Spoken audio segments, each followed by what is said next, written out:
kusoo dhawaada cashir kale oo ku saabsan 8 qaybood oo hadalka ah. Halkan waxaan rabnaa inaan uga hadalno number 6 oo ah prepositions.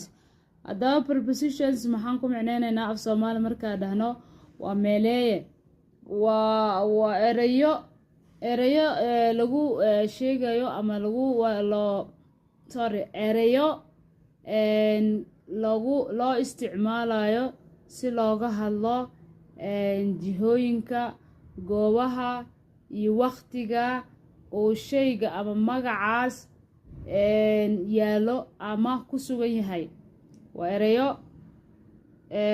loogu warbixinayo waqtiga, jihada iyo goobta uu magaca ama shayga ku sugan yahay u yaalo. Prepositions are simply meeleeyana waa la dhahaa, waxuu meeleeyaa. Ama English waxaan dhahnaa it shows relationship between things. Laba shay xiriirka ka dhexeeya ayuu sheegaa.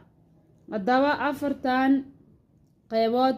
This is place, erayo oo goobta looga hadlayo ee shayga uu ku sugan yahay.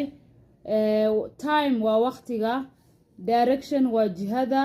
Positionna waxaa waaye waa goobta exactly shaygaas uu ku sugan yahay ama uu yahay xilligaas ayaan rabnaa inaan fiirino.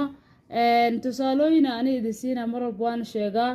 Intii kale markaad tusaalahan fahamtid intii kale aad raadso oo xisaabaadkaada isku darso. Example aan fiirinaynaa. Halkaa waxaa ku qoran in waa gudaha, on waa kor, shay ama weel wax korkiisa ah, miiska,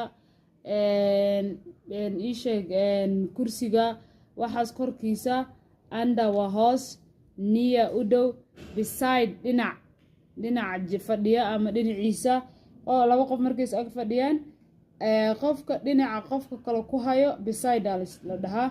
Atna waa loo isticmaalaa waa exactly meeshaas aad markaa joogtid.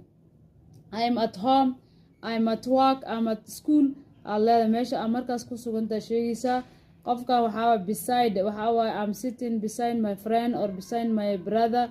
The pen or the book is near my leg, lugteeda u dhow yahay. Under waxaa leedahay my shoes or my bag is under the bed. Boorsadeeda sariirta hoosteeda ay taalaa. On waxaad dhihi kartaa qalinkan buugu kor saaran yahay. Buugga waa kaasaa, qalinkiina waa kaasaa. So the pen is on the book. In waa isticmaali kartaa oo qalinkan jeebku ku jira ama boorsadu ku jira ayaa isticmaali kartaa.